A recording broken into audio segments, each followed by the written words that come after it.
The original adventures of Hank the cow dog. Quilis, just part of the job. It was kind of a short fight.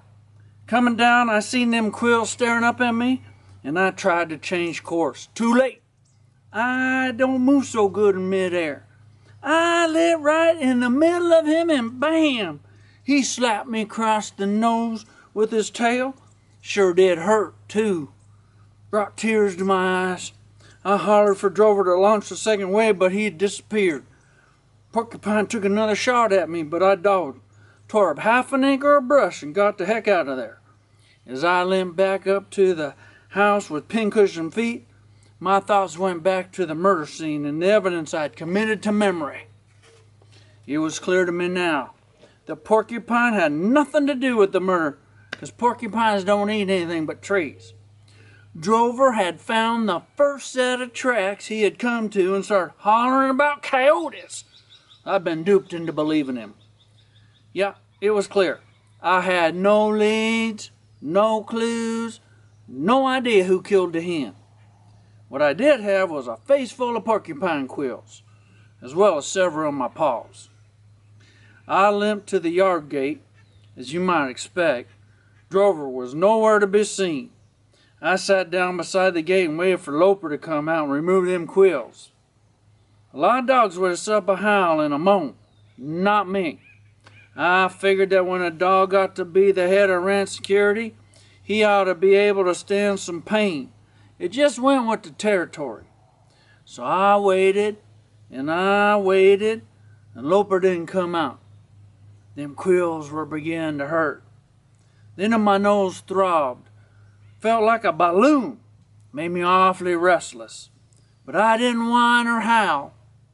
Pete the barn cat come along just then, had his tail stuck up in the air, and was rubbing along the fence coming my way. He had his usual dumb cat expression. I could hear him purring. He come closer. I glared at him. Scram, cat. He stopped, arched his back up against the fence.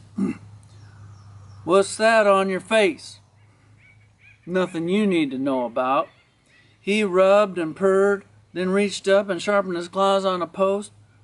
You sure look funny with those things sticking out your nose. Yeah, and you're going to look funny if you don't run along and mind your own business. I'm not in the mood to take any trash off you right now. He grinned and kept coming. Started rubbing up against my leg. I decided to ignore him. Look the other way. Pretend he wasn't there. Sometimes that's the best way to handle a cat. Let him know you won't let him get you all stirred up. Well, you have to be firm with cats.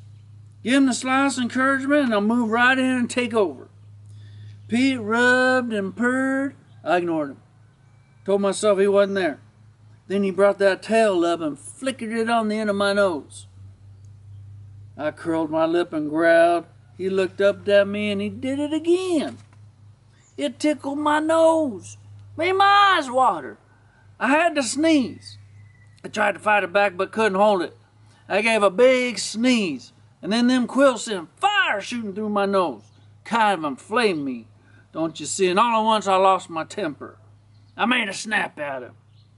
But he was gone, over the fence in the Sally Mae's yard, which is sort of off limits to us dogs, even though Pete can go as come and go as pleases, which ain't fair. With that fence between us, Pete knew he was safe. He throwed a hump in his back and hissed. What was I supposed to do then? Sing him a lullaby? Talk about the weather? No, sir. I barked, and I barked hard and loud, just to let that cat know he couldn't get me stirred up. The door opened and Loper stepped out on the porch. He was wearing jeans and an undershirt, no hat and no boots. He had a cup of coffee in his hand. Hank, leave that cat alone. I stopped and stared at him. Leave that cat alone? Pete grinned and walked off, purring and switching the tip of his tail back and forth.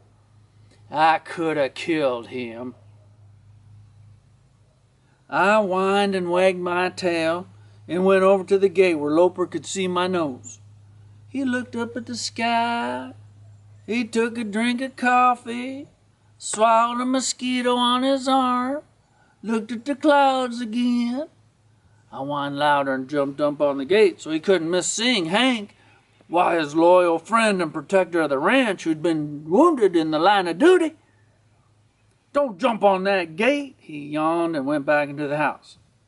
20 minutes later, he come out again, dressed for the day's work. I had waited patiently. My nose was really pounding by this time, but I didn't complain. When he come to the gate, I jumped up to greet him. Know what he said? "Hank, you stink. Have you been in the sewer again?" And we walked on down the corral. Didn't see them quills in my nose. At last he saw them. We were down at the corral.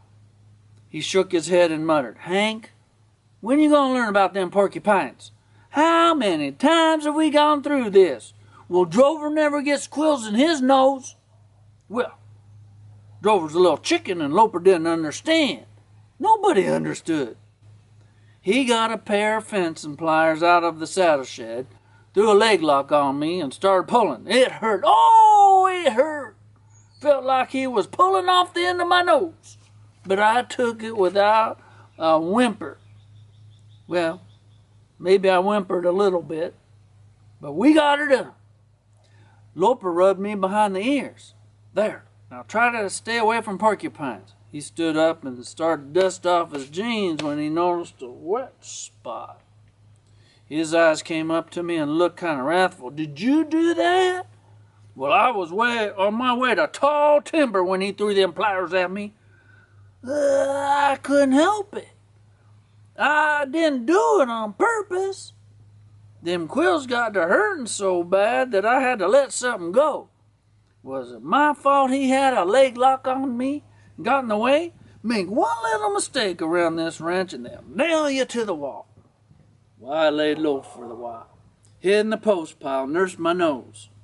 It was about 10 o'clock when Sally Mae discovered the murdered hen.